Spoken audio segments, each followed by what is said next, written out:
اور وہ اپنا سارا کیا دھرا اپنے سامنے موجود پائیں گے، اور تمہارا پروردگار کسی پر کوئی ظلم نہیں کرے گا۔ اور وہ وقت یاد کرو جب ہم نے فرشتوں سے کہا تھا کہ آدم کے آگے سجدہ کرو، چنانچہ سب نے سجدہ کیا سوائے ابلیس کے، وہ جنات میں سے تھا، چنانچہ اس نے اپنے رب کے حکم کی نافرمانی کی۔ کیا پھر بھی تم میرے بجائے اس سے اور اس کی ذریت کو اپنا رکھوالا بناتے ہو، حالانکہ وہ سب تمہارے دشمن ہیں؟ اللہ تعالیٰ کا کتنا برا متبادل ہے جو ظالموں کو ملا ہے۔ میں نے نہ آسمانوں اور زمین کی تخلیق کے وقت ان کو حاضر کیا تھا، نہ خود ان کو پیدا کرتے وقت، اور میں ایسا نہیں ہوں کہ گمراہ کرنے والوں کو دست و بازو بناؤں۔ اور اس دن کا دھیان کرو جب اللہ ان مشرکوں سے کہے گا کہ ذرا پکارو ان کو جنہیں تم نے میری خدائی میں شریک سمجھ رکھا تھا، چنانچہ وہ پکاریں گے لیکن وہ ان کو کوئی جواب نہیں دیں گے، اور ہم ان کے درمیان ایک مہلک آڑ حائل کر دیں گے۔ اور مجرم لوگ آگ کو دیکھیں گے تو سمجھ جائیں گے کہ انہیں اسی کے اندر گرنا ہے، اور اس سے بچ نکلنے کا کوئی راستہ نہیں پائیں گے۔ اور ہم نے لوگوں کے فائدے کے لیے اس طرح قرآن میں طرح طرح سے ہر قسم کے مضامین بیان کیے ہیں، اور انسان ہے کہ جھگڑا کرنے میں ہر چیز سے بڑھ گیا ہے۔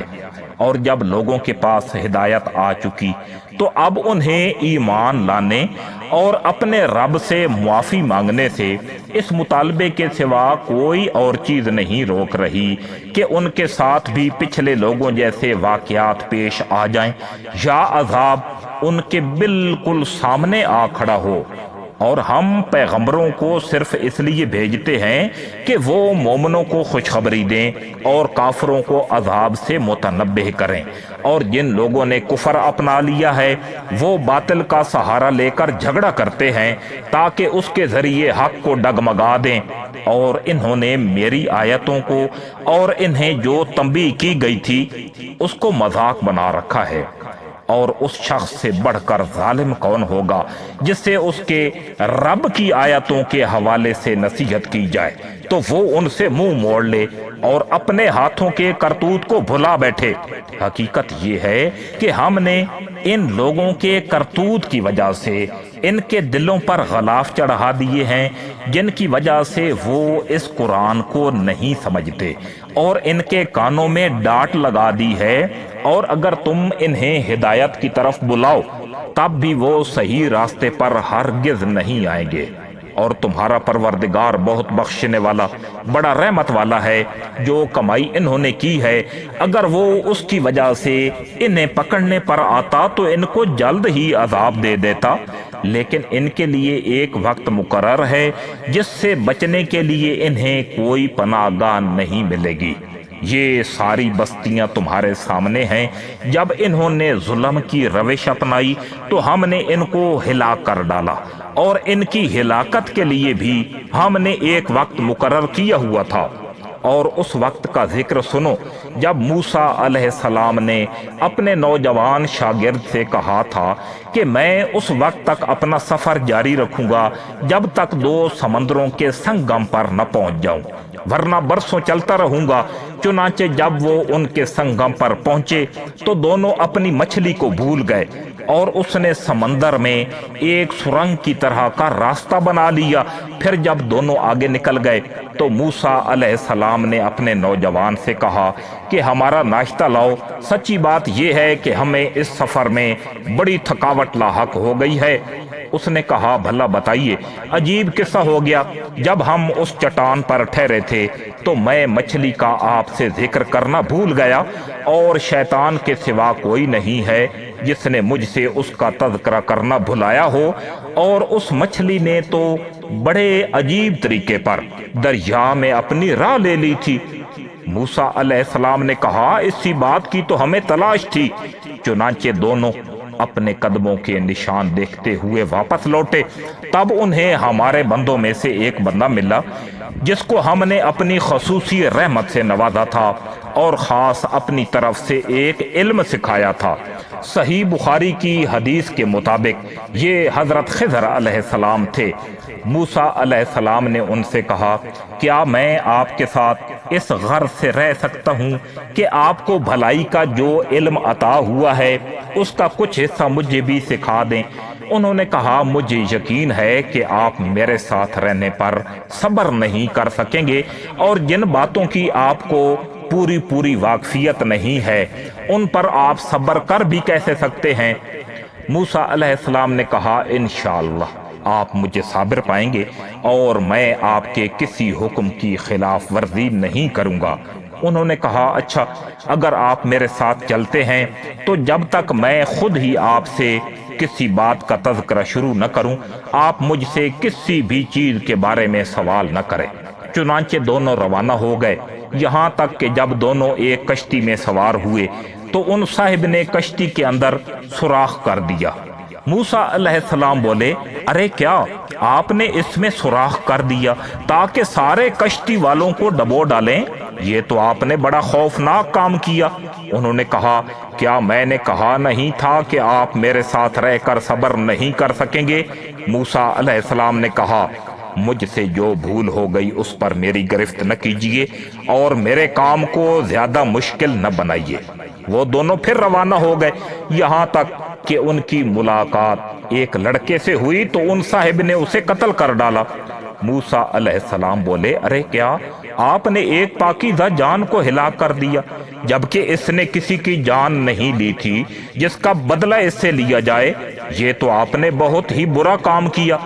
انہوں نے کہا، کیا میں نے آپ سے کہا نہیں تھا کہ آپ میرے ساتھ رہنے پر صبر نہیں کر سکیں گے؟ موسیٰ علیہ السلام بولے، اگر اب میں آپ سے کوئی بات پوچھوں تو آپ مجھے اپنے ساتھ نہ رکھیے، یقیناً آپ میری طرف سے عذر کی حد کو پہنچ چکے ہیں۔ چنانچہ وہ دونوں پھر روانہ ہو گئے، یہاں تک کہ جب ایک بستی والوں کے پاس پہنچے تو اس کے باشندوں سے کھانا مانگا تو ان لوگوں نے ان کی مہمانی کرنے سے انکار کر دیا۔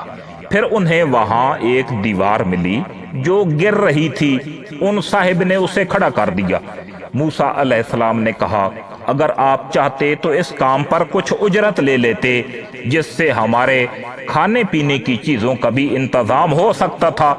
انہوں نے کہا، لیجئے، میرے اور آپ کے درمیان جدائی کا وقت آ گیا، اب میں آپ کو ان باتوں کا مقصد بتائے دیتا ہوں جن پر آپ سے صبر نہیں ہو سکا۔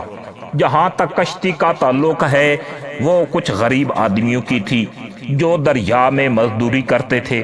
میں نے چاہا کہ اس میں کوئی عیب پیدا کر دوں کیونکہ ان کے آگے ایک بادشاہ تھا جو ہر اچھی کشتی کو زبردستی چھین کر رکھ لیا کرتا تھا، اور لڑکے کا معاملہ یہ تھا کہ اس کے ماں باپ مومن تھے اور ہمیں اس بات کا اندیشہ تھا کہ یہ لڑکا ان دونوں کو سرکشی اور کفر میں نہ پھنسا دے۔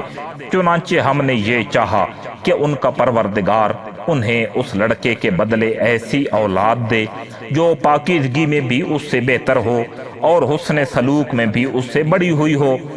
رہی یہ دیوار تو وہ اس شہر میں رہنے والے دو یتیم لڑکوں کی تھی، اور اس کے نیچے ان کا ایک خزانہ دفن تھا، اور ان دونوں کا باپ ایک نیک آدمی تھا۔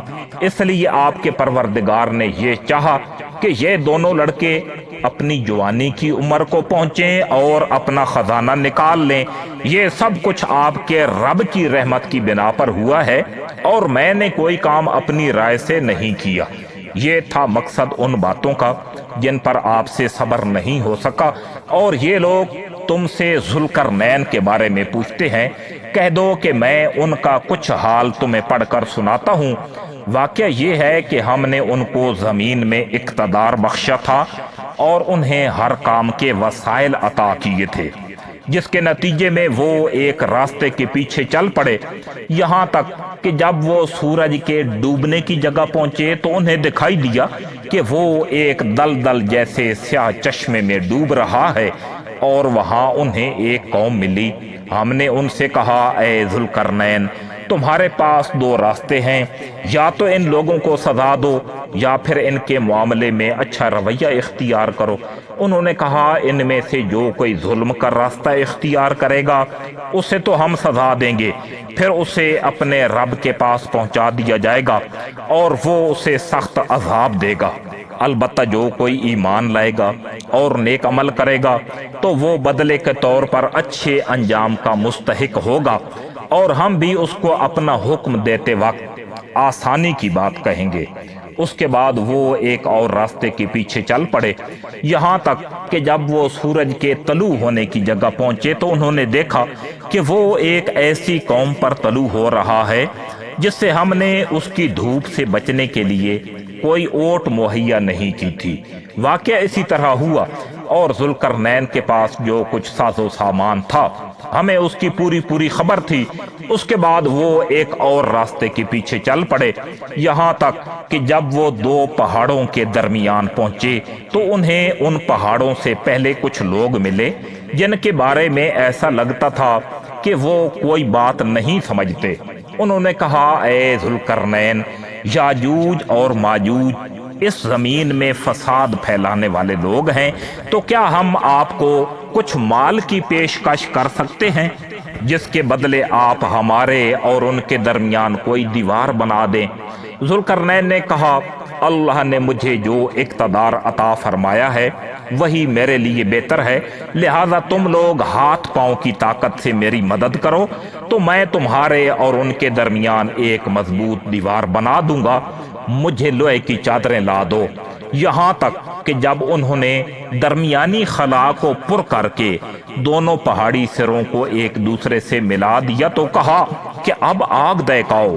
یہاں تک کہ جب اس دیوار کو لال انگارہ کر دیا تو کہا کہ پگھلا ہوا تانبا لاؤ، اب میں اس پر انڈیلوں گا۔ چنانچہ وہ دیوار ایسی بن گئی کہ یاجوج ماجوج نہ اس پر چڑھنے کی طاقت رکھتے تھے اور نہ اس میں کوئی سوراخ بنا سکتے تھے۔ ذوالقرنین نے کہا یہ میرے رب کی رحمت ہے کہ اس نے ایسی دیوار بنانے کی توفیق بخشی۔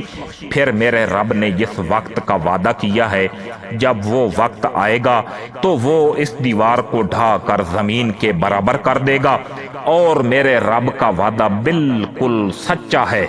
اور اس دن ہم ان کی یہ حالت کر دیں گے کہ وہ موجوں کی طرح ایک دوسرے سے ٹکرا رہے ہوں گے، اور سور پھونکا جائے گا تو ہم سب کو ایک ساتھ جمع کر لیں گے۔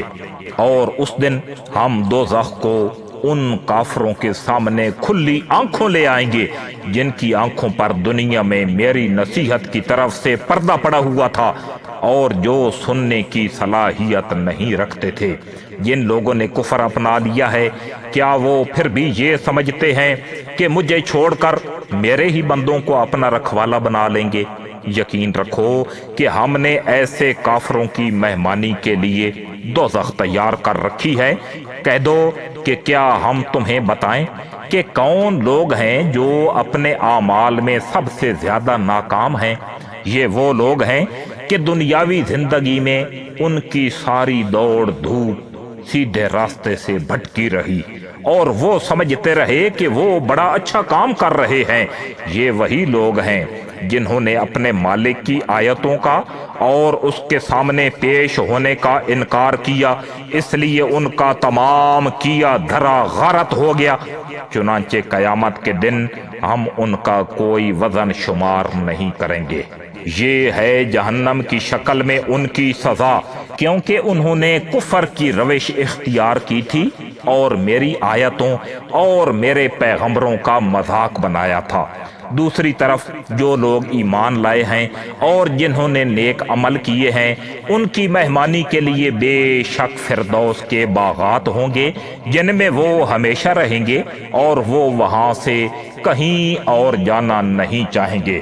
اے پیغمبر صلی اللہ علیہ وآلہ وسلم، لوگوں سے کہہ دو کہ اگر میرے رب کی باتیں لکھنے کے لیے سمندر روشنائی بن جائے، یعنی سمندر سیاہی بن جائے، تو میرے رب کی باتیں ختم نہیں ہوں گی کہ اس سے پہلے سمندر خشک ہو چکا ہوگا، چاہے اس سمندر کی کمی پوری کرنے کے لیے ہم ویسا ہی ایک اور سمندر کیوں نہ لے آئیں۔ کہہ دو کہ میں تو تم ہی جیسا ایک انسان ہوں، البتہ مجھ پر یہ وحی آتی ہے کہ تم سب کا خدا بس ایک خدا ہے، لہذا جس کسی کو اپنے مالک سے جا ملنے کی امید ہو اسے چاہیے کہ وہ نیک عمل کرے اور اپنے مالک کی عبادت میں کسی اور کو شریک نہ ٹھہرائے۔